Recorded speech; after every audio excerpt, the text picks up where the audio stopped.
Eu acho que aqui a gente está num ambiente de trabalho, assim, digo de trabalho no sentido de troca, né, de usufruir também dessa possibilidade que é fazer uma exposição, pensar a exposição como uma atitude de artista, como um ato político, como um ato de presença, como um espaço de compartilhamento de ideias, né, e ao mesmo tempo já nossa área é uma área tão difícil dentro das políticas públicas, né, então a gente conseguir fazer uma exposição já é um ato heróico, assim, né, e, bom, eu vou iniciar principalmente agradecendo, né, primeiro agradecer a Vilma, né, pelo convite para fazer essa exposição.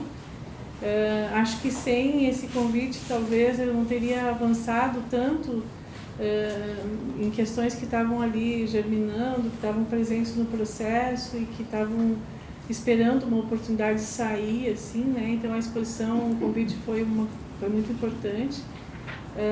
Queria agradecer também a Dayana, minha arquivista, né, que é responsável pela constituição do que eu vou falar para vocês, o que é o conceito dessa exposição, performance do arquivo, do que nós estamos falando, né?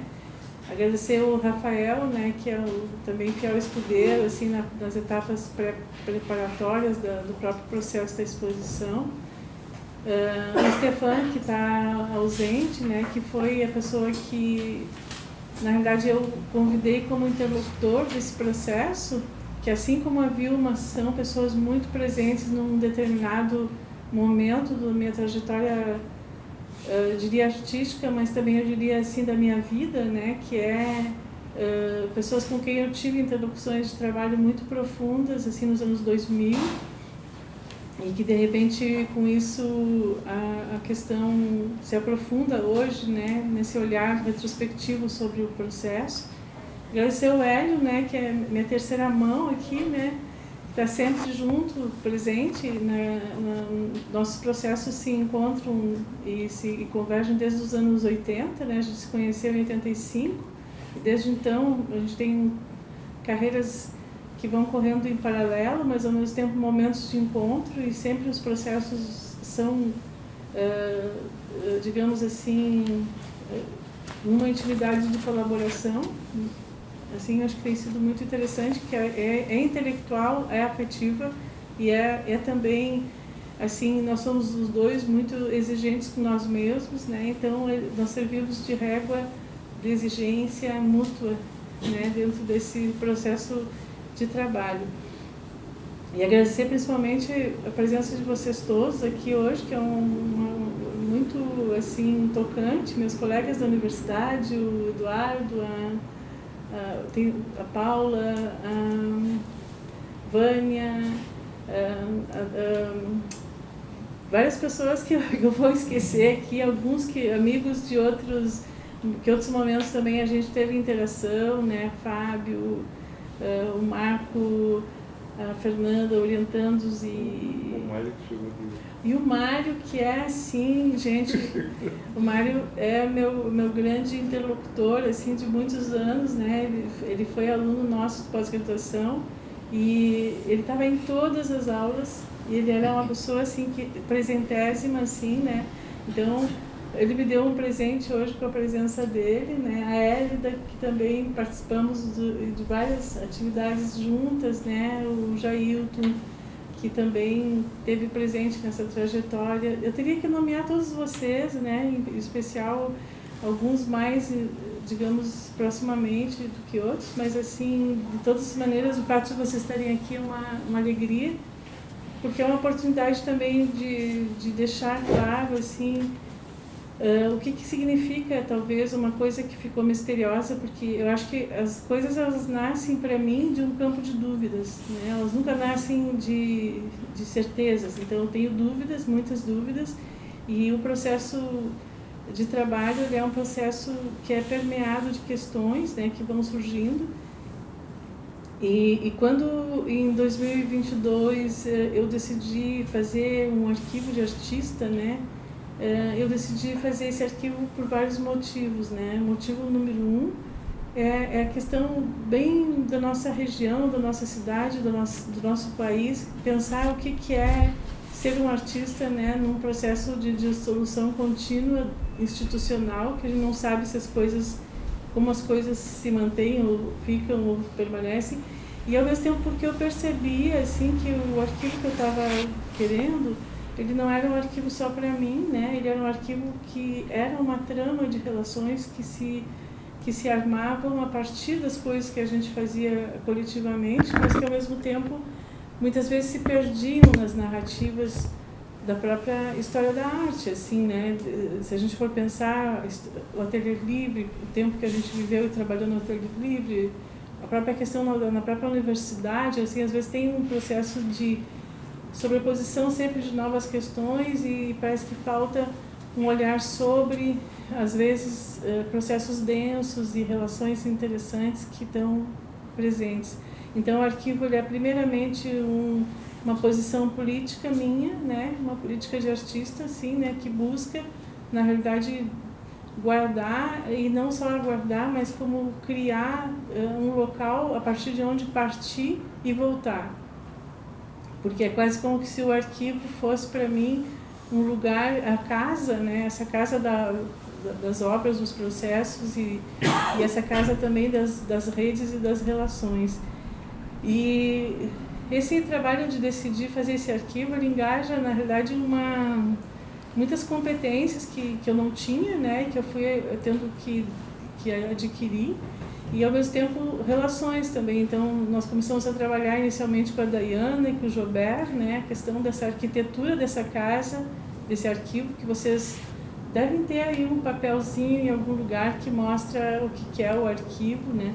Então esse arquivo ele tem uma dimensão física, um espaço físico, né, onde a gente organiza, guarda e tal, e ele tem também uma interface virtual, que é um pouco esse lugar que pretende ser essa possibilidade de conexão com outros arquivos e com outras redes e tem a ver com a minha trajetória de vida também, né? Eu sou uma pessoa que me desloquei muito, assim, né? Eu sou de Vacaria, mas em Vacaria o amigo do meu pai dizia, Maria Ivone, a voinha, ele me chamava, né? A voinha mundiada, né? Gostava de passear, de mundiar.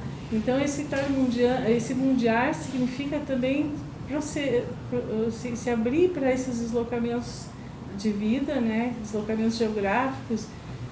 A América Latina foi minha primeira grande incursão. Depois eu fui morar na Europa, morei 7 anos lá. Depois eu voltei a Porto Alegre, né? E aqui meio que criei um projeto que tinha uma questão de exploração bastante forte da cidade, de Porto Alegre e tal, que é os Pejus no Espaço. Mas a viagem sempre esteve presente no meu circuito de trabalho, né? Então essa rede de errância que eu chamo na minha tese, meu subtítulo da tese, né? A rede de errância, ela é efetivamente a rede de por onde o trabalho circula, por onde eu estive, por onde andei, as pessoas com quem eu estabeleci relações. Então a gente vai ver a Sandrine como peça, digamos, uma das peças do Remetente, né? Tô com a Laura aqui na frente, que é um projeto de 98, e ele tá lá a Sandrine, que eu conheci em Estrasburgo, veio a Porto Alegre, fez várias coisas aqui em Porto Alegre, e por sua vez tem um trabalho que está aqui na sala ao lado, que foi feito para um projeto para a Sandrine, que ela mostrou em Mulhouse, na França. Então, essa rede de conexões com artistas e também com projetos, ela está nessa exposição um pouco escondida nas entrelinhas dos títulos ali, né? Que é um pouco como a gente coloca, eu coloquei assim muito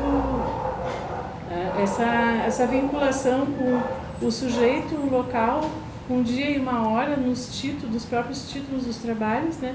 Porque para mim é importante assim entender essas passagens de vidas não como, digamos, uma sucessividade de coisas, mas como momentos que de fato tocam não só o sujeito, mas o mundo, mas o entorno, um olhar, que é uma coisa de devolução, né? Que é o próprio processo.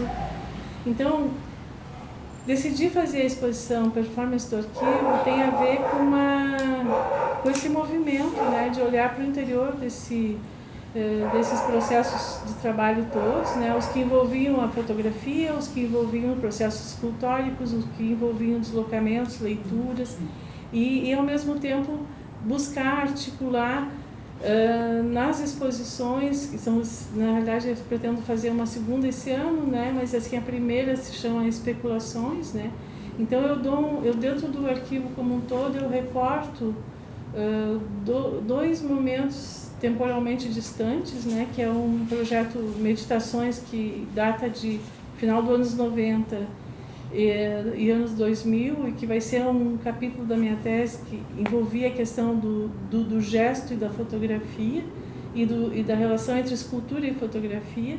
Então eu pego aquele instante, inclusive um trabalho que eu mostrei pela primeira vez na galeria, fotogaleria, na inauguração da fotogaleria, e depois num ano da fotogaleria uma segunda parte, né, que tem a ver com a questão do contato, do gesto, da relação entre essas passagens entre matérias mais macias e matérias mais rígidas e com a fotografia, essas coincidências entre os formatos das formas e os formatos da imagem, e que eram coisas que eu buscava construir, digamos assim, o trabalho numa relação intrínseca entre processo e a finalização dele.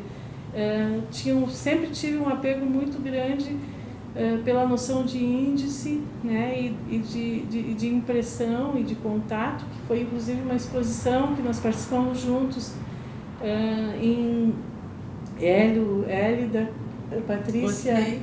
Hã? Eu gostei da Hélio e Hélida. Hélio, você trocando os dois. Hélio, Hélida.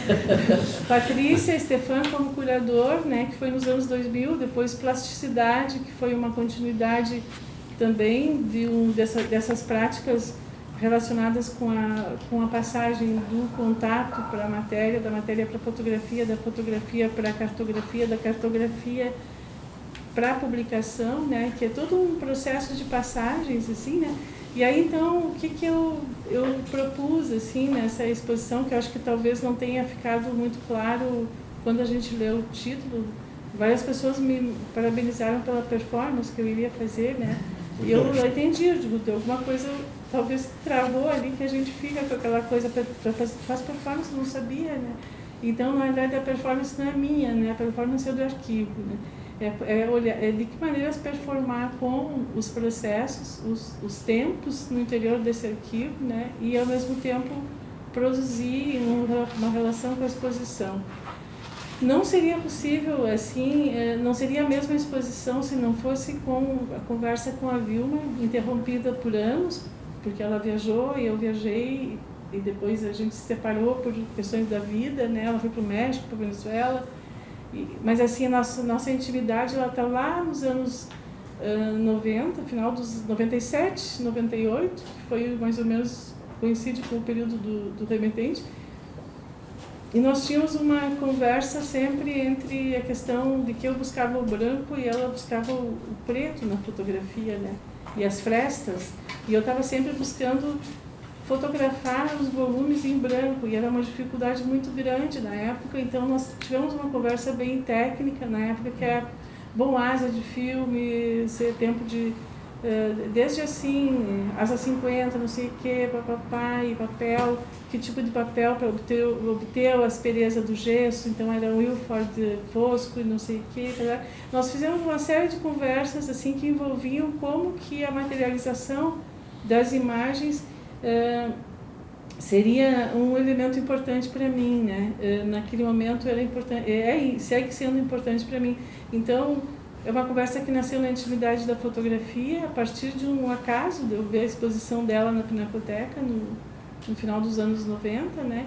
Ter gostado muito, e a partir daí acho que isso iniciou de uma maneira muito efetiva. Tem uma questão também com relação ao lugar, né? Porque eu tenho uma relação muito forte no meu trabalho com arquitetura, com os trabalhos que são um pouco feitos para um local, feitos para uma determinada circunstância.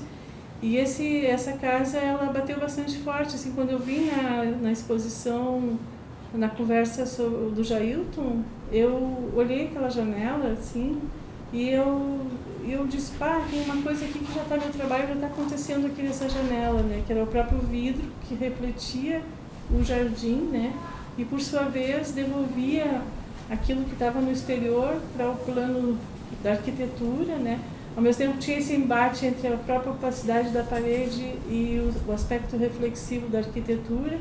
Como é que essa imagem se comportava num fundo branco, como é que ela se comportava num fundo preto. Então, como é que esse vidro, né, em contato com a superfície escura, em contato com a superfície branca, devolve o mundo de maneira diferente. E aí eu me dei conta que, na realidade, toda a minha pesquisa no projeto Cabe a Alma, ela inicia numa especulação sobre uma imagem que é produzida a partir de uma superfície mediadora, né, da minha percepção, né, que eu carrego em mãos, portátil, né, e que na realidade ela me devolve o que está atrás de mim, e eu ao mesmo tempo guardo na imagem a borda e essa imagem que se produz. Então, existe nesse plano de imagem colisão entre dois planos, né, um plano da frente e um plano de trás, e existe também um olhar sobre o comportamento da imagem, como é que ela se comporta, se ela está alojada numa superfície reflexiva preta, ou como se ela se comporta se ela está alojada numa superfície reflexiva branca. O que acontece se o meu foco está na minha mão, ou se o meu foco está no interior da imagem, o que eu perco numa zona, o que eu ganho na outra, como é que eu negocio isso no plano das imagens.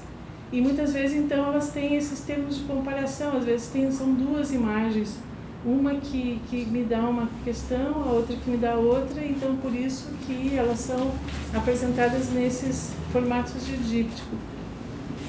Nessa exposição, então, eu decidi pensar a especulação a partir dessa conjunção entre opacidade e superfície reflexiva, pensando esses meus espelhos, que são praticamente construídos para cada uma das circunstâncias, nessa relação entre borda, superfície, eles mesmos sendo base para a construção dos volumes, porque eu utilizo os próprios espelhos, os próprios acrílicos. Digamos que se a gente vê, isso aqui é uma peça, né?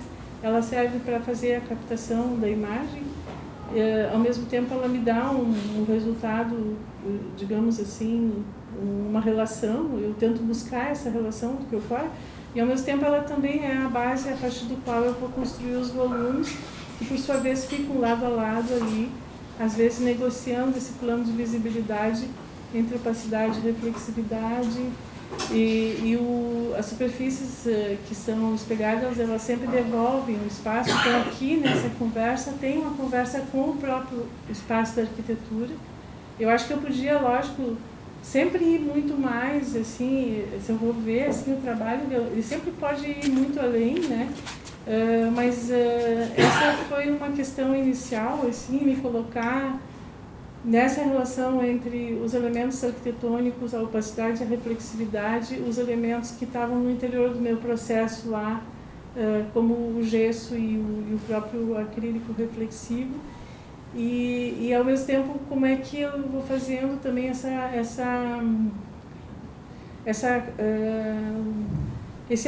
aumentando, digamos, essas complexidades. Então, por exemplo, eu começo com 10x15, que é um tamanho de formato de fotografia de retrato, normalmente, né, ou de fotografia de álbum.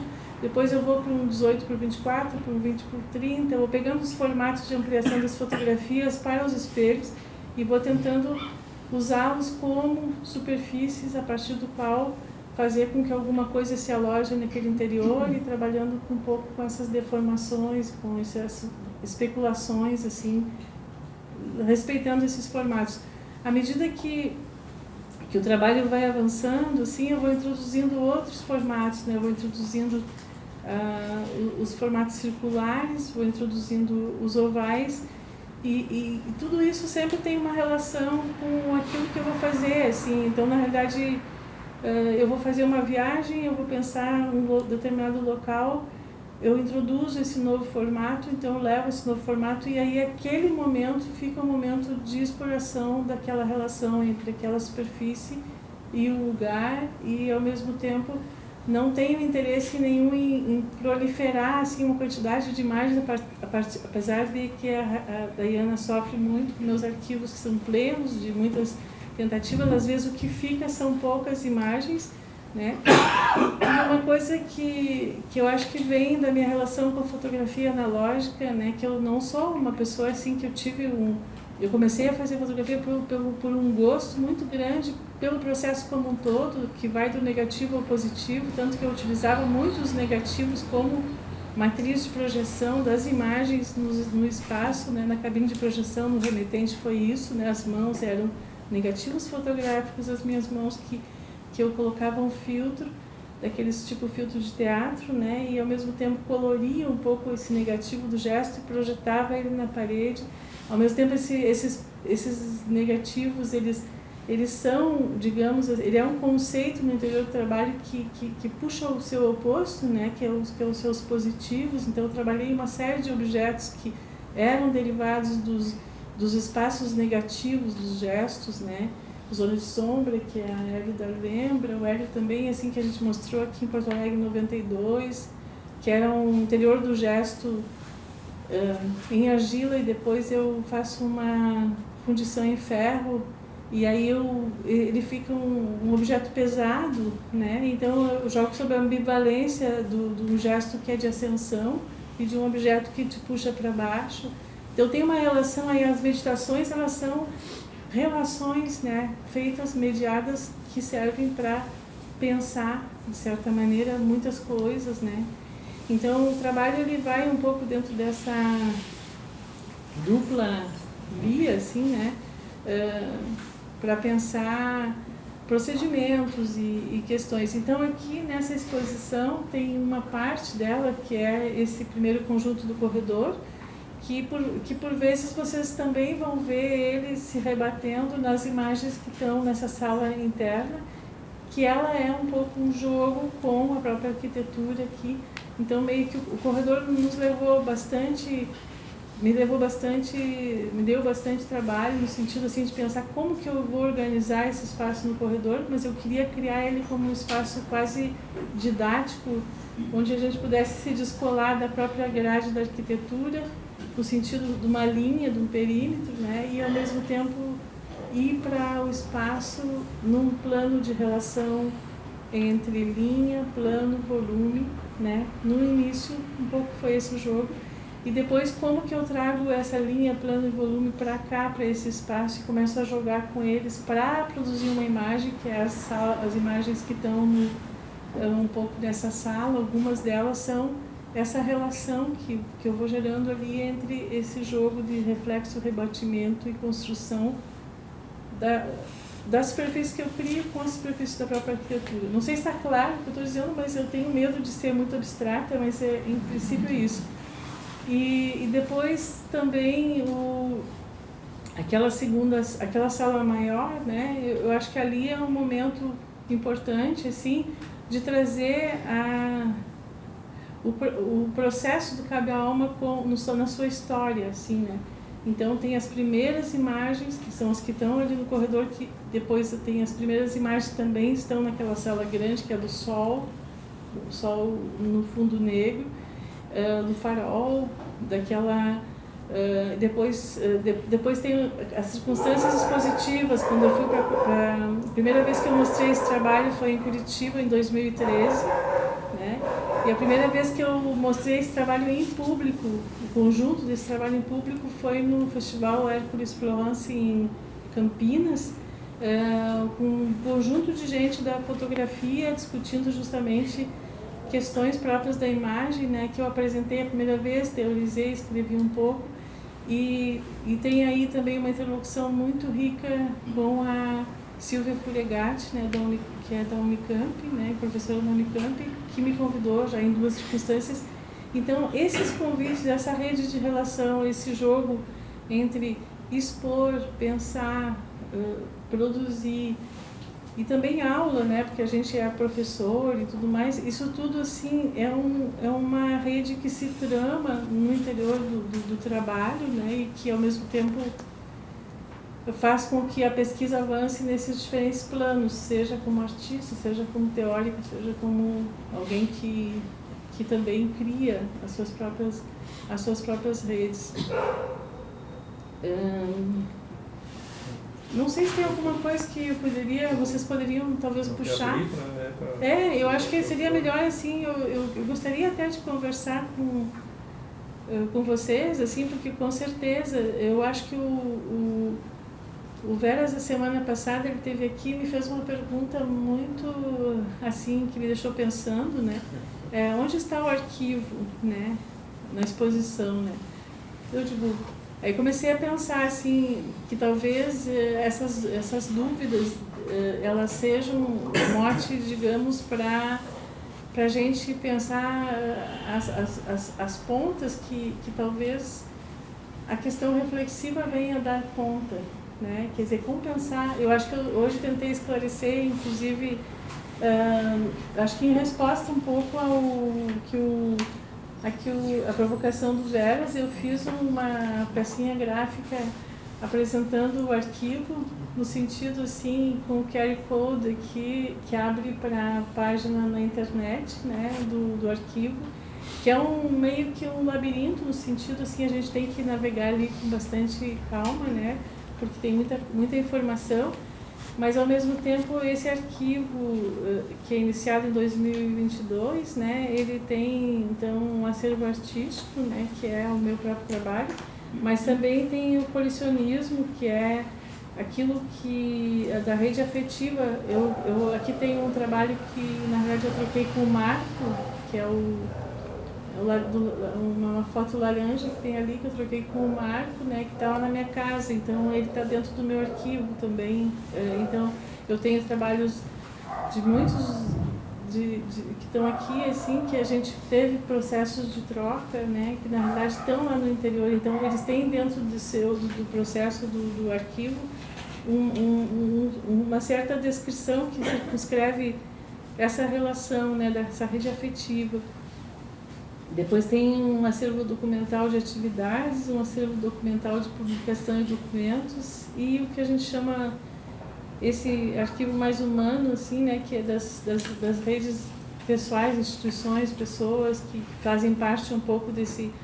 O projeto Remetente, que inclusive a Laura está aqui, ele ocupa no arquivo, assim, ele ocupa muito espaço, né? Ele tem muitas casas ali dentro, assim, porque ele é um projeto que tinha um mérito muito grande de ser uma curadoria de artistas, né, dentro de uma rede de artistas que olham para outros artistas, que por sua vez olham para outros artistas, eram 5 ou 6 na base, né? 6 iniciais. 6 iniciais que olham para mais 6 iniciais, que por sua vez convidam mais 6. Eu estou no meio de uma dessas redes, convidadas pela Elaine, né? E ao mesmo tempo eu me dei conta de como aquele trabalho desenvolvido para a circunstância do remetente está presente no própria ideia de ter um arquivo, porque a cabine de projeção ela era um proto-arquivo. Ela era ao mesmo tempo uma arquitetura dentro da arquitetura, que no interior dela ela tinha um espaço que ia para fora, que era lançado através da imagem projetada, e por outro lado, na parede direita e na parede esquerda da cabine, que a gente podia entrar para circular no interior, tu tinha projetos realizados de um lado, recentes, convites, alguma coisa assim, e projetos a venir, né, que estavam em processo de construção do lado direito. E eu vejo que esse é, digamos, a mesma dinâmica que está lá na cabine, é a mesma dinâmica que move o arquivo hoje, né? No sentido dele ser ele não ser um lugar morto, né? Mas ele ser um lugar onde, de ponto de partida para novas incursões e ao mesmo tempo um lugar de retrospectivo, no sentido uma atitude introspectiva, né, que ao mesmo tempo se lança como prospectiva. E o que nós estamos vendo aqui, na verdade, é um recorte muito pequeno de uma faceta, né, e eu acho que as próximas performances, espero que elas existam, né, que elas ocorram, elas podem justamente servir para abrir essas outras facetas, né, que a gente vai fazer provavelmente uma outra esse ano ou no ano próximo, vamos ver agora. Mas o Veras, a gente está, meu companheiro de caminhada nessa segunda etapa, né, nessa segunda performance. Nessa primeira foi uma atitude muito mais introspectiva minha, é uma curadoria de artista sobre o artista, né? Eu fiz uma curadoria de mim mesma e escolhi os meus interlocutores, Vilma e Stefani, né, para fazer essa conversa. Eu fui escolhida pela Vilma e eu escolhi o Stefani para fazer essa conversa com o meu processo, mas eu acho que o processo em si ele é muito tentacular e muito cheio, vasto, sabe? Vasto de possibilidades, assim. Então, mas eu queria escutar vocês, assim, só dizer que, sei lá, acho que tem muitas questões. Eu acho que a primeira pessoa que me fez muitas perguntas sobre o arquivo foi minha própria filha, Marina, né, que mora na Alemanha, e ela tinha um professor dela que estava dando uma disciplina, ela faz um mestrado em processos dramatúrgicos, né, e o professor deu uma disciplina que era arquivos performativos nas artes cênicas, né, e ela, minha mãe tem um arquivo. Daí o professor convidou para eu mostrar meu arquivo na disciplina dele, e a Marina foi minha tradutora. Então, ela me disse: mãe, eu vou fazer uma série de questões, tu vai me responder, né? E a partir dessas questões, então, eu vou preparar a tradução, né? Porque a gente vai premeditar o break um pouco para não ficar tão difícil para eu conseguir te traduzir. E foi muito legal, assim. Então, eu acho que esse processo, assim, de conversa, ele é muito rico, né? Então, estou aberta para escutar as dúvidas e acolher também as impressões, né, de vocês sobre a exposição. Todo mundo silêncio. Eu fiquei curiosa para ver as perguntas da Marina. Ah, pois é. A Marina até me fez assim, foi interessante. Primeiro ela perguntou, a número 1, né, quais foram as minhas motivações para montar um arquivo, né? E aí eu falei para ela justamente da fragilidade do nosso meio, do sistema da arte, com as dificuldades que os artistas passam na relação mesmo com as próprias instituições, né? E também depois outra pergunta que ela me fez, essa pergunta ela rendeu uma folha e meia aqui, né? E aí eu vou falar para ela de como que essa ideia de constituir o arquivo chamou a ideia de estrutura desse arquivo, como é que a gente observa essas questões todas e divide e setoriza. Então, dentro do arquivo a gente tem duas grandes coleções, depois a Laiana me corrige, né? E as subcoleções, né? E dentro dessas subcoleções tem um olhar sobre os trabalhos iniciais, que são as atitudes gráficas, as situações gráficas, que são os trabalhos que correspondem aos anos 80. Eu tive uma carreira de gravura durante muito tempo. Antes de fazer qualquer coisa, eu sou uma pessoa que nasceu na gravura. Acho que a gravura está presente nessa exposição quase assim como uma matriz central, assim, né, essa ideia de negativo, rebatimento positivo e, ao mesmo tempo, esse pensar a partir de uma relação com esse espelhar, né, que eu acho que é bem próximo própria da gravura. A gente sempre pensa invertido, o que tu faz na matriz, tu vai ter que depois ver ele. Tem que pensar invertido, né, quando a gente pensa em gravura. E aí, ao mesmo tempo, essas passagens, depois teve um período que eu trabalhei bastante com os objetos mais próximos corporais, né, trabalhei com joalheria durante 7 anos, e essa minha joalheria ela começou para ser um problema, para ser uma solução, digamos assim, eu buscava uma questão de profissionalização, e daqui a pouco eu estava fazendo arte, não estava fazendo nada mais do que isso, né? Então era um trabalho que envolve muito a ideia de construção da relação com o corpo e a própria tese, né, que são as extensões da memória, né, que é pensar de que maneira as experiências de vida refletem ou impactam ou retornam no processo criativo como uma maneira de pensar, de mobilizar e de trazer o distante próximo, que era uma questão que me abarcava. Então, as perguntas da Marina me renderam muitas páginas, assim, né? Depois ela perguntou uma pergunta muito pragmática: que recurso tu estás utilizando para montá-lo? Pessoas, finanças, espaço físico, etc. essa aqui bateu forte. Né?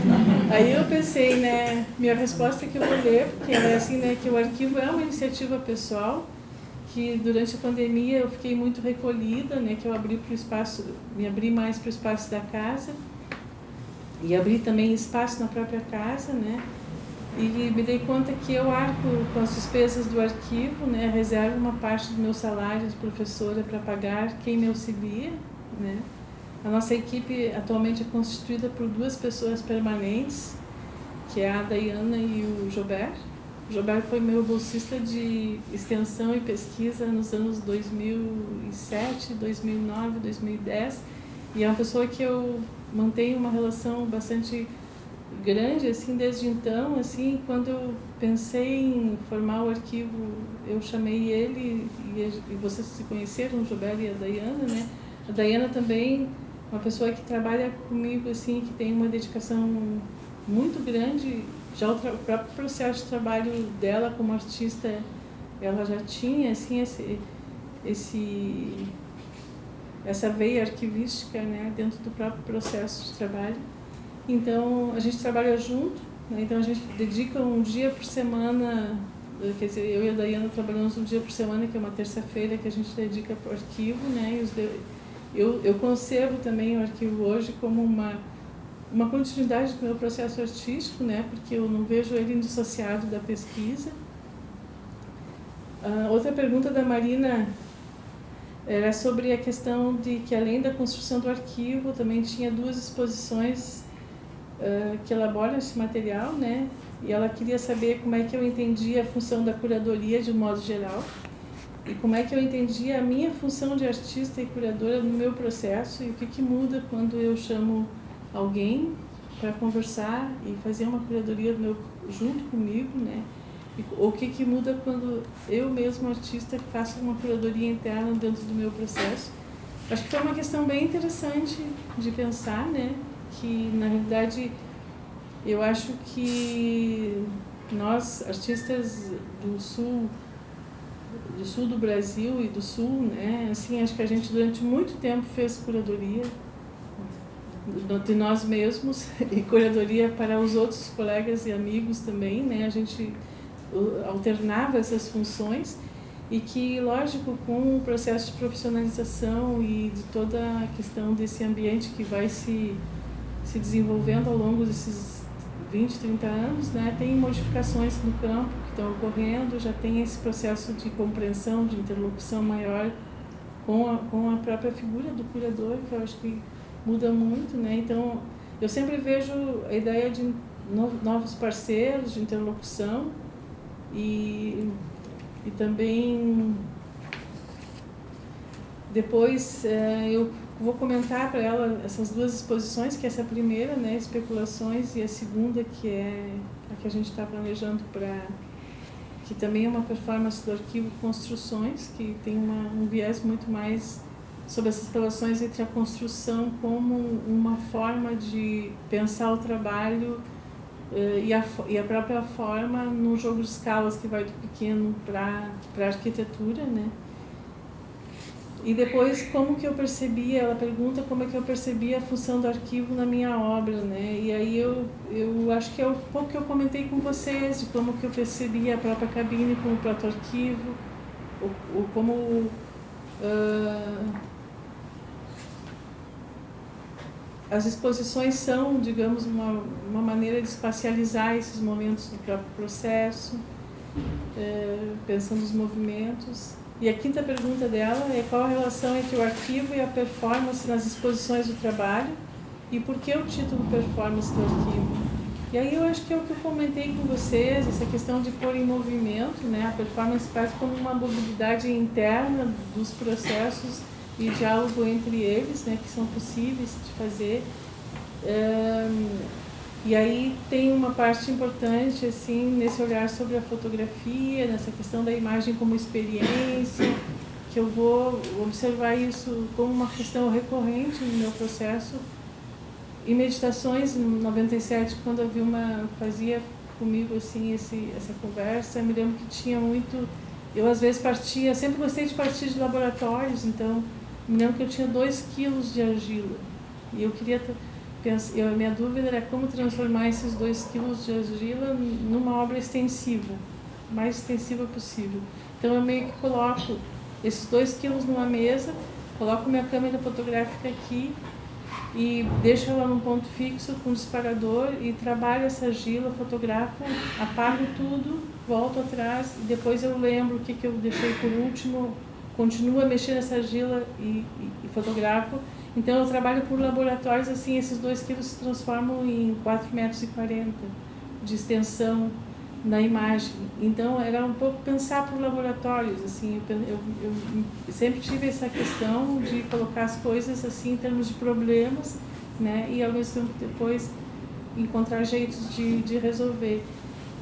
E eu vejo que aqui é um pouco isso também, né, o meio demarca um problema, né. Mas eu queria escutar você, gente, estou meio...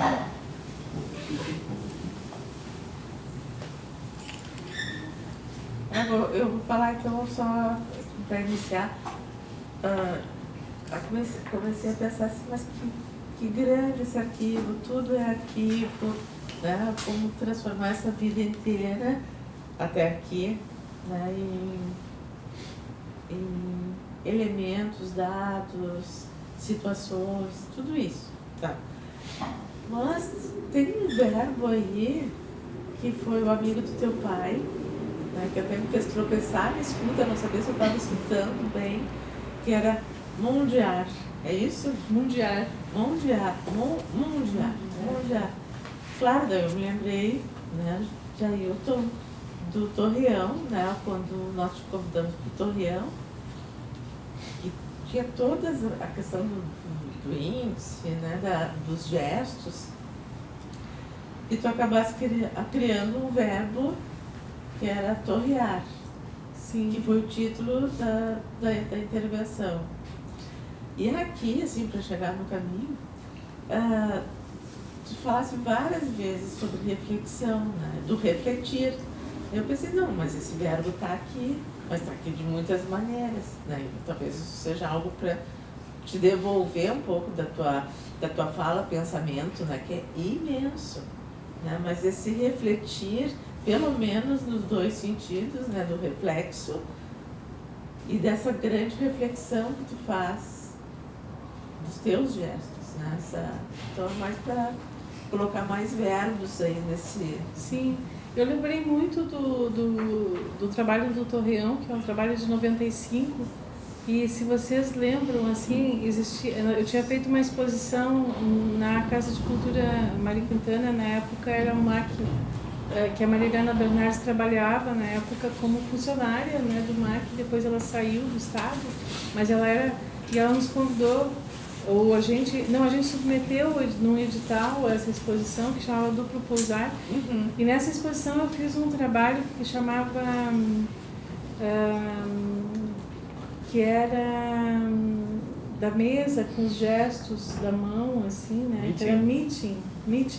Na realidade eu parto dos meus próprios gestos, né, faço eles com a fotografia, assim, né, e aí eu meio que coloco esses gestos fotografados em preto e branco, com fundo escuro, que na época até inclusive eu pintei isso com uma tinta vinílica de maneira que não se via quase nada da relação entre a superfície da imagem e a superfície, e incrustei isso no tampo de uma mesa, né. Quando eu fiz essa alteração para pintar as fotografias, eu tive que aplicar um filme em cima e com bisturi eu recortava o interior, o contorno da mão, né? E aí quando eu tirei essa película da mão, ela ficou ali no ateliê. E um dia eu pensei, pro laboratório, e se eu duplicar? E se eu colocar assim, essa... Aí quando foi o convite para o Torreão, eu escolho o gesto de indicação, né? Duplico ele, né, e aponto ele para o alto, assim, no canto do Torreão, porque a sensação do Torreão foi muito próxima da sensação que eu tive aqui com o corredor. Esse corredor e a escadinha do Torreão, os dois foram disparadores de uma relação entre trabalho e espaço, né. Aí eu coloco numa quina, num canto das paredes, e aí comento assim, vamos tirar a luminária e aqui eu vou traçar um círculo e pintar do azul cobalto, que é uma cor também que entra dentro desse repertório de cores que eu trabalho, né? E aí pintamos o azul cobalto e esse torrear era alçar-se a maneira de torres, né? Conseguir subir, então tu sobe a escada, tu encontra a mão que aponta para cima e ao mesmo tempo tu encontra o círculo para sair. Que né? fura, né? Que fura, que tenta furar.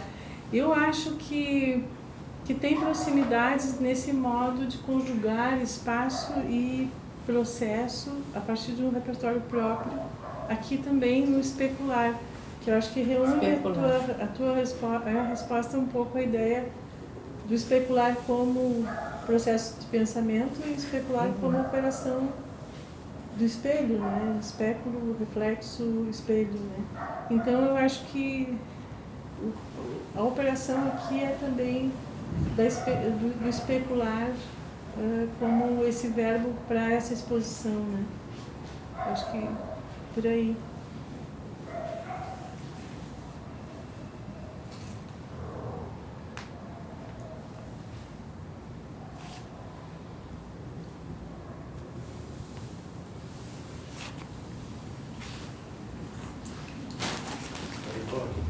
Oi.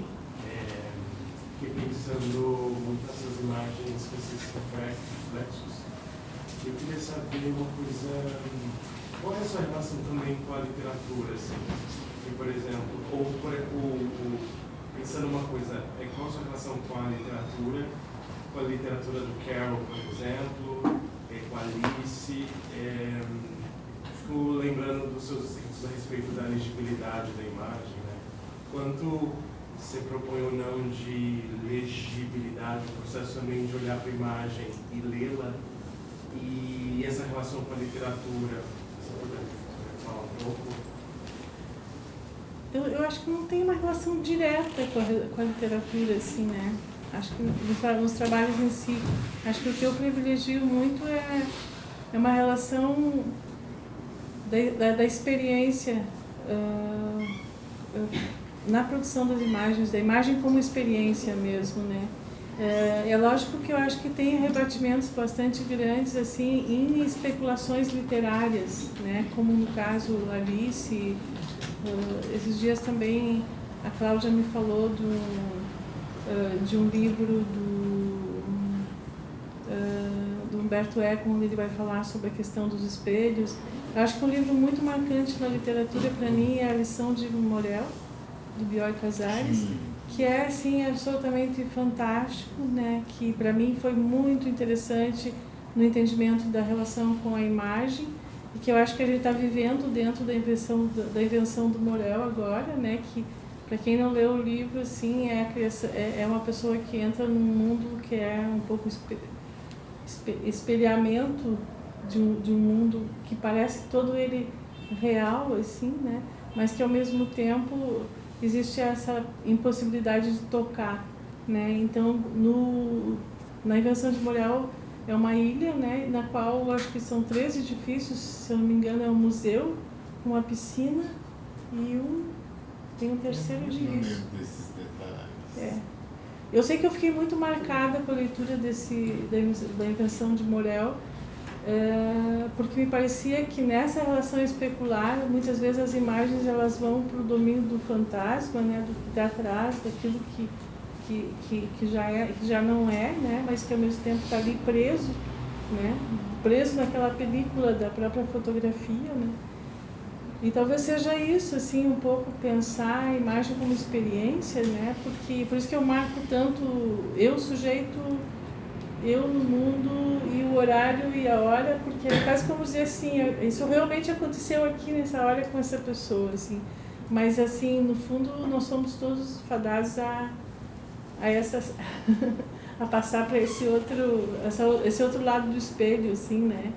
No sentido do que a gente produz enquanto imagem, eu acho que ela tá. Hoje em dia a gente está nas telas, né? Absolutamente capturados pelas telas, né? Então, acho que nós estamos na invenção de Morel. Indico a leitura, muito legal. Mas a intenção do arquivo é contrária, né? Eu fico pensando, alguma hora na sua fala, você falou em labirinto. vezes eu atravesso isso com o meu próprio trabalho, que contém outras dimensões da ideia de arquivar. E muitas vezes ele é um labirinto, você tem que começar tudo de novo, organizando de um jeito.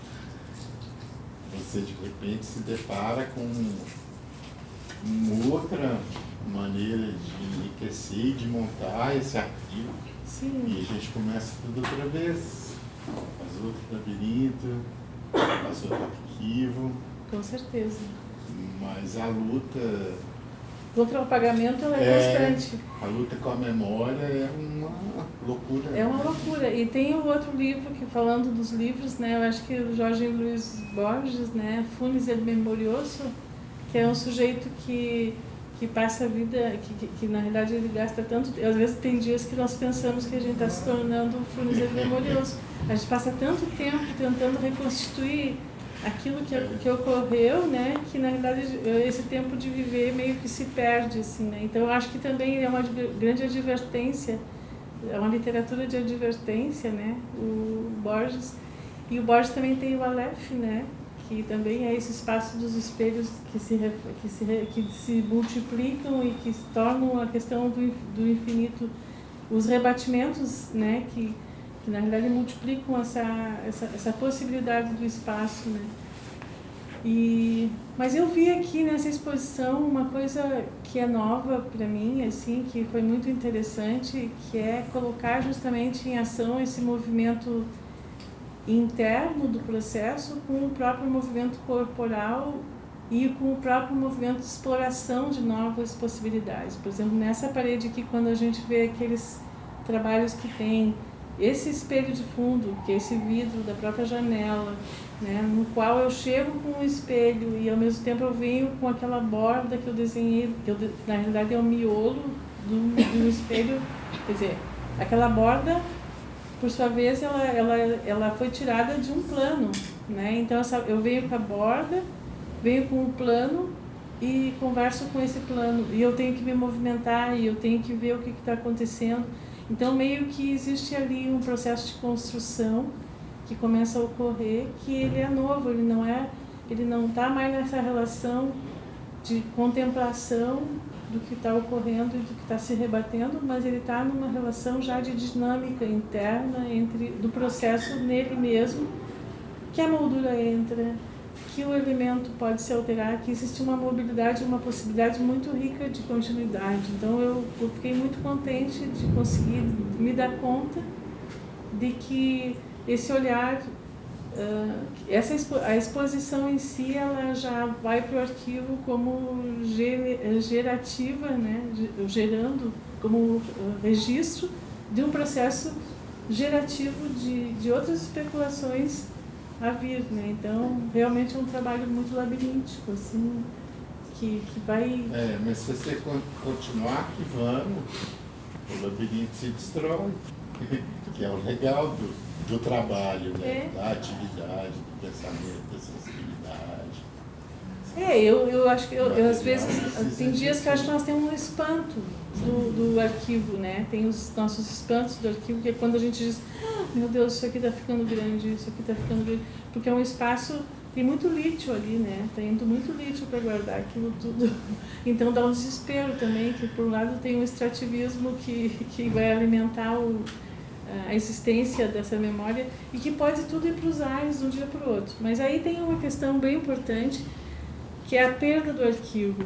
Eu acho que a gente... Tem um texto que eu escrevi em 2007 que chama Diante da Perda do Arquivo, Reinvenções e Narrativas da Memória, que vai trabalhar com análise de 3 artistas, e foi a partir de uma perda do arquivo da Sofia Mon, que é uma amiga nossa que perdeu todos os arquivos de foto do computador dela, e ela de repente viu apagada todos os registros de um determinado período que ela gostaria de lembrar. E aí eu comecei a pensar quantos artistas trabalharam com a perda do arquivo, né? O Richter tem todo o trabalho dele, né, que é da relação com as imagens, justamente ele está de um lado do muro trabalhando uma pintura que na realidade tá vindo para ele toda a partir da reprodutibilidade, da reprodução das revistas e tal, então é um acesso ao mundo mediado já pela mediação do espaço publicado. Tem um trabalho, acho que muito interessante do Boltanski, né, quando ele vai trabalhar com a questão dessa recriação da memória a partir das memórias angariadas em sebos, que ele remonta como se fosse a dele. Tem um trabalho maravilhoso do poeta uruguaio, como é que é o nome dele, que trabalha, que tem um arquivo, agora ele está na Biblioteca Nacional. Os amigos, né, que mandaram, que ele foi preso, né? Espera um pouquinho, me deu daqui a pouquinho vem. Mas é um artista conceitual uruguaio que é poeta e que foi perseguido durante a ditadura e que cada vez que ele entrava na casa dele, levavam e destruíam tudo que ele tinha. E ele era um artista da arte postal e aí ele reconstitui todo, digamos assim, ele reconstitui parte daquilo que sobra desse arquivo dele a partir das correspondências, que é da rede de amigos, né? Que é o... Ai, meu Deus do céu. Acho que é Pedó, né? Pedó? Hã? Pedó, algo assim. Não, inclusive a Cristina Fez Isso escreveu sobre ele. A Cristina Escreveu sobre ele. Daqui a pouquinho, gente, a gente procura. Ele está hoje em dia na Biblioteca Nacional porque teve a sorte de reconstituir esse arquivo a partir da rede. Lógico, ele não tem a totalidade, ele tem fragmentos que permitem conseguir constituir esse todo, assim. Mas eu acho que isso é o grande trabalho também do arquivo, né? Que ele não tem fim, porque ele está sempre alguma coisa que está se encontrando nova, que meio que cria uma relação, que cria uma outra coisa. Mas, assim, é um grande tema, assim, sabe? Eu acho que é um grande tema. Atualmente, por exemplo, a gente fez um curso ali com a Stephanie na pós-graduação, a Stephanie Bouza, né? Que era justamente a criação de futuros a partir de imagens recuperadas, de que maneira o arquivo serve também para construir o futuro, né? E eu acho que isso também é uma dinâmica possível, assim, de ser entendida, justamente assim, não apenas pensá-lo como repositório, mas pensá-lo como agente de mobilização, assim, né? Que eu acho que é um pouco também em todos esses processos de narrativas que a gente está vendo agora, de novas narrativas da história, né, estão ocorrendo a partir justamente dessa recuperação de coisas que normalmente estavam num limbo. É uma remontagem de um arquivo, né? É uma remontagem do arquivo. Bastante, eu não tenho a pretensão nenhuma de ser uma pessoa importante, eu só quero fazer o arquivo, né? Eu não tenho a pretensão no sentido, mas o que eu acho que seguro, eu não seguro ali, eu não ando só, como diz a Betânia, né? Eu não ando só, na verdade, segura não só a mim, mas também a outras pessoas, né? Então, eu espero que ele também tenha essa possibilidade de ser dinâmico, lido, né? Que seja, pelo menos, cumpra com alguma parte de função. Eu sei que ele vai me ocupar pelo resto dos tempos aí, né? Ivone bom, Clemente Padim. Clemente Padim, obrigada. Mas eu Achou? botei aqui. No horário. O Clemente Padim perdeu muitas vezes, né, o seu trabalho. E eu acho que eu sempre tive muita atração, assim, por esse processo. Na minha família tem uma coisa muito interessante, assim, meu avô, ele é uma pessoa que ele era, como é que a gente chama a pessoa que registrador de nascimentos e óbitos.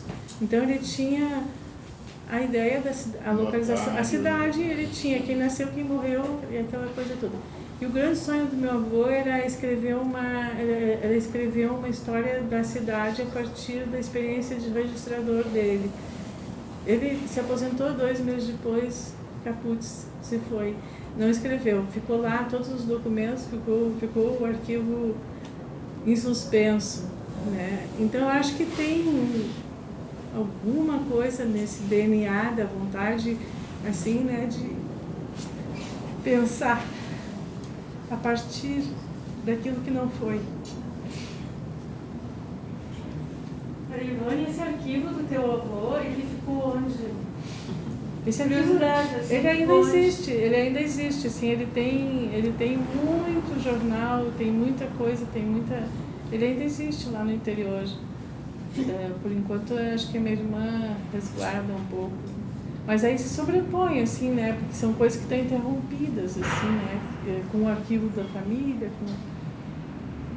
Tu achas que de alguma forma, tô pirando aqui, tá? Não sei, uma viagem minha, assim. Porque é a pergunta que eu queria te fazer também. Quando que tu te deste conta, digamos assim, das tuas questões? Porque tu falaste, tu recuperaste um pouco a questão das tuas joias. E as joias, eu vejo assim um elo muito forte com as tuas questões que são aqui, por exemplo. Porque tem uma questão de encaixe, tem uma questão de algo que está ali, dispara a outra, tem um rebatimento, que tem isso nas tuas joias, que é muito legal. Sim. E que aqui também aparece, né? Então, quando que tu te deste conta, não sei se tu tens essa memória, assim, no momento em que tu te deste conta das questões que seriam, assim, o disparador da tua poética? Olha, eu acho que desde o período da gravura, assim, sabe? Eu acho que quando, no final dos anos 80, assim, na gravura eu começo a me dar conta, à medida que você tem um volume maior de trabalhos, assim, tu começa a te dar conta das recorrências, né? E de que nessas recorrências havia sempre um jogo entre superfícies, encaixes. Os encaixes estão sempre ali, entendeu? Dentro no próprio processo inicial das gravuras. Mas eu acho que... Eu acho que a recortes nas placas também, em algum momento, né?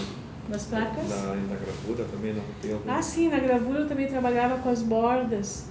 Eu trabalhava a gravura e ao mesmo tempo eu recortava matrizes que eu editava de cores diferentes, criando bordas que se conectavam com uma questão central. As gravuras nasceram do exercício de memória, porque eu viajei para o Peru e para a Bolívia e para outros países da América do Sul e eu não levava câmera. E eu voltava sempre e eu ia para a gravura para, de certa maneira, tentar reconstituir a partir do processo gráfico uma sensação, uma situação experienciada em viagem. Eu sempre pensei a questão, no início eu imaginava isso como paisagem, hoje em dia eu acho que é um trabalho com o meio ambiente, de uma maneira mais geral, e não tanto a paisagem pensada como gênero, assim, né? Mas era quase como reconstituir uma sensação, reconstituir alguma coisa a partir do processo gráfico. Me agradava muito na gravura a lentidão. E eu também acho que eu sou uma pessoa que não tenho assim, um processo de exposição muito seguido, assim, mas eu tenho um processo contínuo de trabalho, né? Então eu vou trabalhando, na verdade, todos os dias, só que tem uma coisa que vai puxando a outra, né? Assim. E nas joias é interessante, assim, até eu estou hoje eu senti necessidade de vir acompanhada, assim, né, de um objeto que ele é carregado, né, que é esse anel, que ele, na realidade, ele de um lado, aí ele ainda conhece bem, porque a gente conviveu no período da França, mas de um lado ele é como se fosse um vidro, né, que está embutido nesse cilindro, né? E de outro lado ele é opaco, então de um lado eu vejo e reflete o fora e ao mesmo tempo reflete o dentro. Ele é um objeto meio meditativo, assim, ele é uma vitrine em si, né? E ao mesmo tempo ele é uma opacidade. Se eu quero inverter a relação, isso aqui fica para o meu interior e isso aqui vai para o meu exterior. Então é um objeto relacional, assim, do certo sentido, assim, né? Que ele é portátil, mas ele ao mesmo tempo ele é um instrumento de pensamento. Então acho que eu tive isso no meu processo de trabalho. Tem um trabalho que acho que é mais conhecido, até o Jailton conhece bastante, assim, né, porque ele foi mapeado no Rumos, né, que são os dedais, que também eu tenho uma coisa com relação às minas, né, que eu vou visitar, sempre gostei de visitar, assim, os locais de mineração, as profundezas, e eu me lembro que quando eu viajei pela América do Sul, eu visitei Chuquicamata, eu visitei siglo XX, e eu tive muito essa relação com os espaços das minas, assim, com essa relação do minério, do poder, do extrativismo e da economia, esses pensamentos. E quando eu estava na França em 92, eu fiz um estágio num ateliê de orfebreria religiosa que fazia essas coisas para objetos litúrgicos e tal. E aprendi a trabalhar com diferentes metais. Aí eu fiz um dedal para cada dedo, né? Então um dedal seria relativo à mina de ouro, né? Depois um dedal relativo ao ferro, um dedal relativo à prata.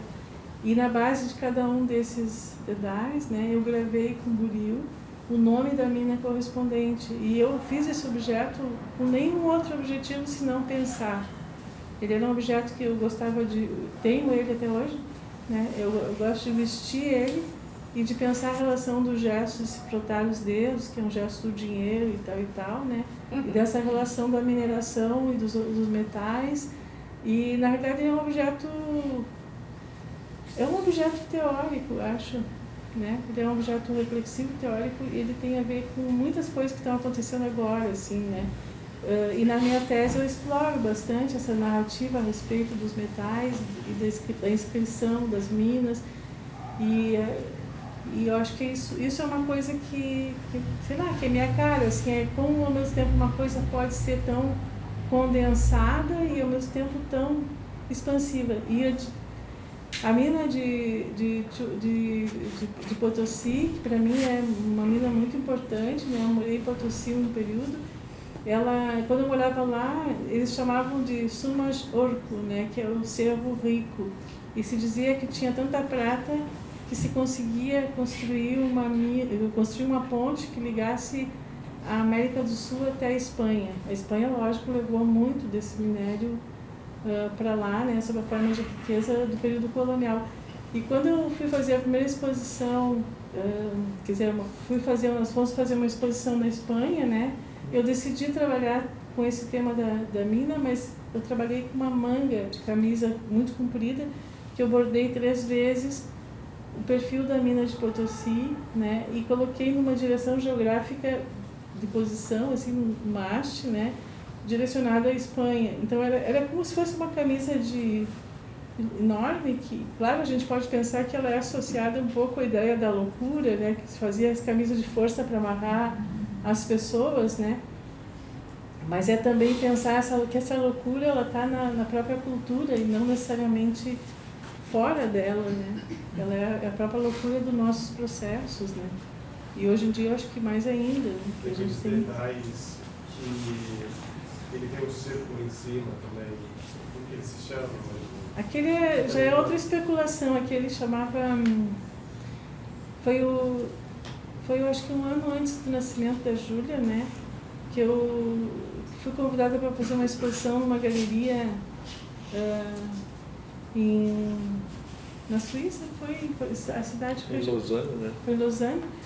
E aí eles me propuseram assim, de fazer uma exposição de joias, né, e eu criei um problema no laboratório, que era pensar um objeto de 1 a 10, então para cada número eu criaria um objeto. Então eu passei 9 meses, 10 meses trabalhando os 10 objetos, né, e esse é o 5 que tu diz, assim, na verdade ele é no mesmo perfil dos dedais, só que ele tem um aro oval, né, então eu visto esse objeto aqui, assim, para vestir na outra mão.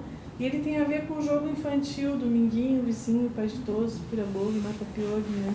Então ele tem a ver um pouco com essa relação meio lúdica de pensar o 5 como um número do jogo, né?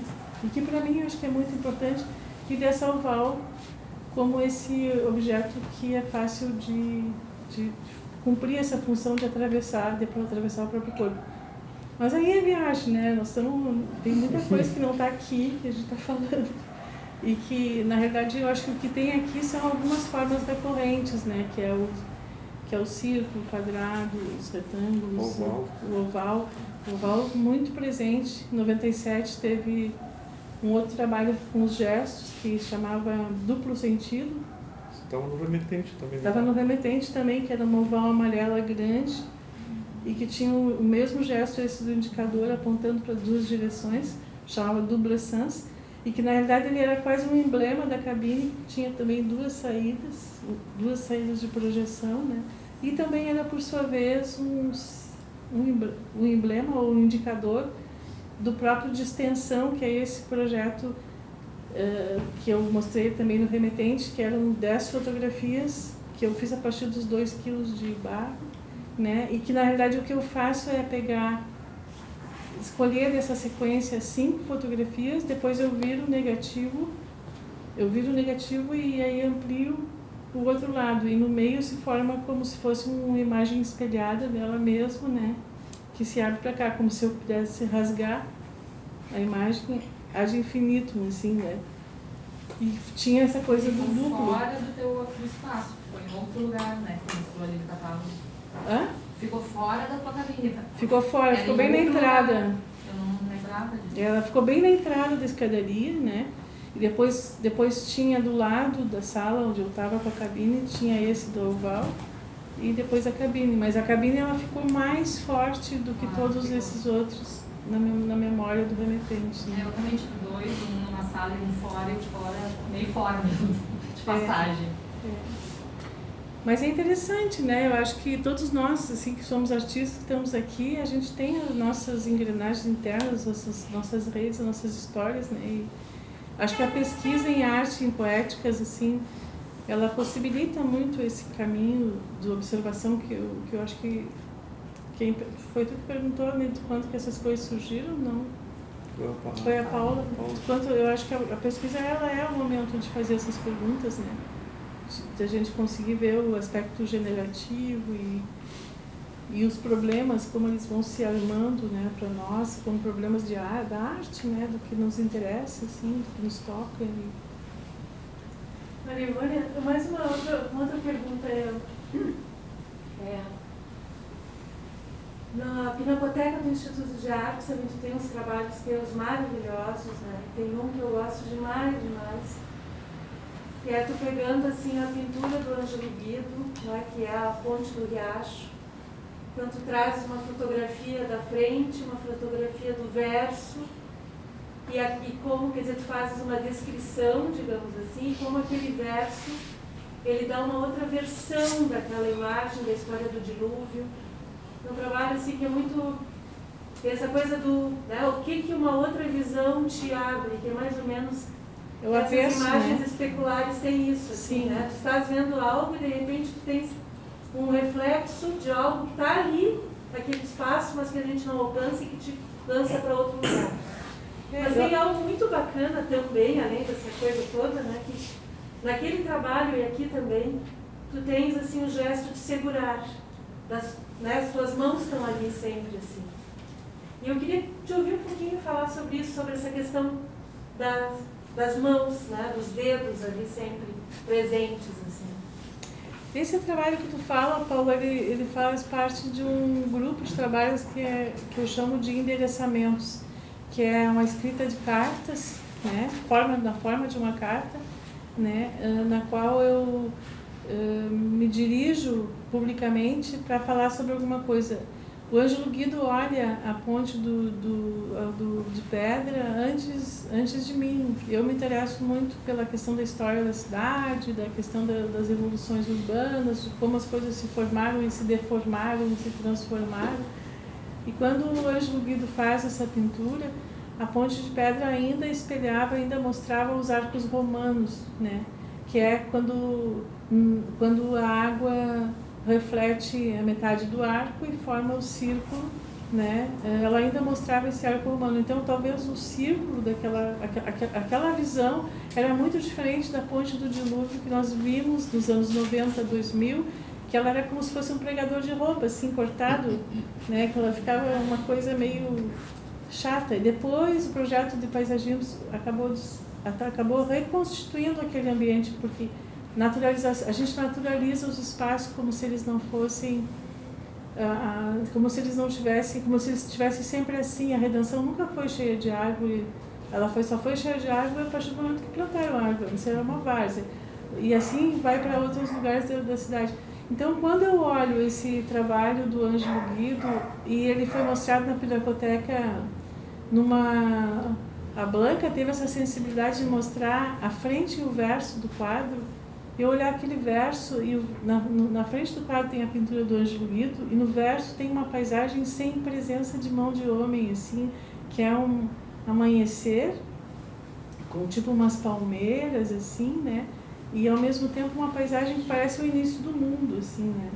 E aí eu olho a frente e o verso e aquilo me instiga a me endereçar e escrever essa narrativa que tenta fazer essa conexão entre o riacho do dilúvio que passa embaixo da Ponte Pedra, né, que passava embaixo da Ponte Pedra e que a partir dos anos 60 já não passa mais, foi desviado para... Eu tento fazer essa conexão entre a frente e o verso e essa questão da origem da paisagem, a origem da cena antes da intervenção, né, e ao mesmo tempo tentar reconstituir a sensação daquele riacho que escorria, que descia via mão, né, escorria e tal, para formar o que hoje a gente chama de dilúvio, né? Então eu meio que faço uma ficção a partir da pintura do... E isso me leva a olhar muito, em termos de memória, assim, né, essas pessoas que antes de mim viram as coisas. Então eu vou atrás de alguns outros pintores, né, que é uma estande de Tries, e tem um segundo endereçamento também, né, que agora me fugiu, daqui a pouco tem. O nome que eu acabo olhando aquela paisagem e revendo ela na atualidade, e ao mesmo tempo segurar em mãos é também esse gesto. Eu acho que a mão é o índice, tá dito? A mão é o índice, né? Então ali, para mim, é o índice, né? É o toque, é o contato, que na fotografia era o índice antes, né? Quando a gente dizia que a luz bate no negativo e deixa a marca, aquela coisa toda. Mas aqui, no caso, a mão passa a ser esse índice de presença, né? Até a testa. Eu acho que nesse sentido eu sou parecida com meu avô lá, que fazia anotações de nascimentos. É o índice. Tem uma coisa de tatilidade, né? Que vai por aí, né, dessa coisa do olhar, coisa do Riegel lá, né, desse olhar áptico, né, assim, que está nas joias, que está no trabalho com barro, que é fotografado, enfim, também tem essa dimensão, né, enfim, Eu acho que eu falo isso no tocar, né? E no tocar e no tocante, né? No touchant, toucher e touchant, né? Em francês, que é um pouco esse jogo entre o que te toca e o que é da superfície, né? Do toque, é daquilo que induz a um contato, né? Acho que o contato foi um momento muito importante para nós, né? De pensar essa relação.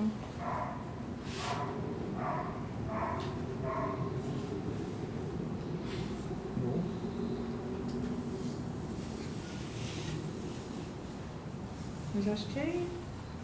Não sei, vocês que mandam, né? Eu acho que eu sou muito... Eu vou falando, assim, né? É interessante porque a gente vai lembrando, assim, a Paula está falando da Pinacoteca, a Patrícia está aqui, a Patrícia é um elo da Pinacoteca, ela está no arquivo, a Patrícia, a Paula está no arquivo, vocês estão no arquivo. E eu acho que é uma coisa interessante, assim, da gente pensar nessa nossa rede, assim, eu estava me lembrando da Patrícia, né, e da exposição Ilímites, que foi também na Pinacoteca, né, e que foi também fruto desses elos, assim, de conexão entre eu, o Érico, o Felipe e tal, e depois como é que a gente chega nesses lugares e o que a gente trama a partir deles, né? Acho que isso foi uma coisa muito, muito rica. A nossa história, né, Elida, também. Mas é isso então, pessoal. Eu acho que tu tem que fazer um trabalho com esse arquivo do teu avô aí, ainda tá te esperando lá. Mas Paula, olha. Não, desculpa, que eu fiquei assim, né? Não, acho que é a Paula que quer fazer. A Paula quer fazer. Não, eu acho assim, é fantástico assim, a quantidade de coisas assim que uma caixa encerra muitas vezes, né? Uma caixa de fotografias encerra, assim, uma coisa fantástica, assim, né? Eu me lembro muito também, tu falou de literatura, e a gente pensa que não tem nada a ver, mas tem tudo a ver. Eu me lembro muito do Sebald, né?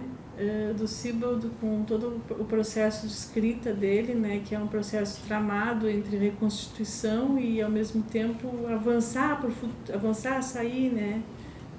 Sair do lugar do trauma, assim, né? Para ao mesmo tempo se distanciar escrever num outro país, ele é alemão, vai trabalhar na Inglaterra, e na Inglaterra ele vai buscar reconstituir algumas situações a partir de dramas que estão lá no interior dele, assim, né, que é a caixa de fotografias que ele encontra em casa, né, que mostram umas pessoas que ele não sabe o nome, não sabe quem é e tal, e como que aquilo vai gerar o Austerlitz ou os Anéis Saturnos, os livros que são incríveis, né.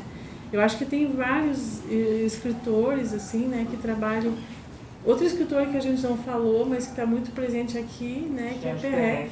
Jorge Perec, Espécie de Espaço. O livro, de certa forma, né, brinca com essas coisas. Espécie de Espaço Os Perdidos no Espaço, de certa maneira, praticados em Porto Alegre, assim, né, como um grande projeto que, na realidade, ainda não tem a sua devida narrativa, que eu fiz o que eu pude, né, mas, na realidade, fica para outras pessoas fazerem, né, que é uma maneira de se relacionar com a cidade e, ao mesmo tempo, propiciar esses processos criativos e processos de desenvolvimento. Eu estava vendo, assim, eu fiz o levantamento, né, da quantidade de menções dos perdidos nas teses de dissertações de pós-graduação entre os anos 2000 e 2000 e mais ou menos até 2020. É enorme, assim, né? Só que, claro, não tá. Quando tu vai falar ali na relação da própria instituição nossa, né? Eles não lembram, não só não lembram, como apagam, né? Então é uma coisa curiosa, assim, sabe? Por que eu acho que isso fica na responsabilidade de quem cultiva? É que nem um jardim, se tu não olha, ele seca. Então tem que deixar as coisas... Mas ele está no arquivo. Ele está no arquivo. E ele está nas teses de dissertações, isso é certo. Né? Então, isso já é muito legal, assim. E está no hoje, né? Nas aulas da turma de segunda e quarta, né? Está no processo, que é um projeto muito interessante, assim, uma forma de viver a cidade. E que, inclusive, o Mário escreveu um texto maravilhoso. Vai estar no arquivo. Para mim, para uma etapa do meu trabalho, o Perdidos no Espaço colocado em papel é super importante. Você está falando coisas que ele detonou em mim, muita coisa considerável. Assim. Sim. E se a gente for pensar nos espaços de montagem, né, que fazia parte do projeto dos Perdidos, se a gente for pensar no Vaga em Campo de Rejeito da Maria Helena, ele está lá no projeto dos Perdidos como convidado numa dos espaços de montagem. Como a gente vai pensar no espaço Goiabeira do Fecho, que vai ser um capítulo importantíssimo para o mestrado dele, que depois vai suscitar a escrita do texto da Daniela Cidade sobre o Fecho. Então essa rede, ela está toda assim... Somos todos testemunhas. Tudo costurado ali, né? Quer dizer, está tudo ali. Agora quem tem que costurar são os narradores, né? Nós estamos falando, por enquanto, do material. Os narradores, espera-se que... Tem o arquivo e tem o labirinto, né? Hã? Tem o arquivo e tem o labirinto, porque antes do arquivo se formar, é labiríntico. A gente dá uma ordem ao que é preciso e foge do labirinto. Os arquivistas chamam de metadados, né? São os metadados que dão os nortes de direção. Mas eu acho que a gente tem outras coisas, assim, na arte. Eu acho que é muito difícil trabalhar com arquivo, né? Porque a gente está sempre proliferando. Mas o que não é difícil nisso que a gente escolheu fazer? E é muito importante, é uma das áreas mais importantes da contemporaneidade. A gente não conseguiria compreender o mundo, não digo nem compreender, mas suportar o mundo, se a gente não tivesse os mundos que se criam, né, a partir dos problemas que os próprios artistas vão gerando. Quando o pessoal da ciência vem com aquele papo, assim, sabe, de tentar direcionar tudo, eu digo, olha, se existe uma diferença importantíssima entre ciência e arte, é a palavra que na arte tu não tem o conceito de obsolescência. Tu pode ter pode ter outros conceitos, mas a obsolescência, ela não é como na ciência, que de repente uma verdade suplanta uma outra verdade, que suplanta uma outra verdade, que tem... Claro que não é, eu estou reduzindo a ciência para fazer isso, mas eles que se defendam, né? Eu estou só querendo dizer que eu queria defender a ideia de que nós proliferamos mundos e com isso a gente expande ideias de humano e não reduz ideias de humano. Então, enquanto existir, né, a gente tem que defender, na verdade, a pesquisa e as coisas que justamente apontam para a importância da existência da arte no nosso mundo, né? Acho que é por aí.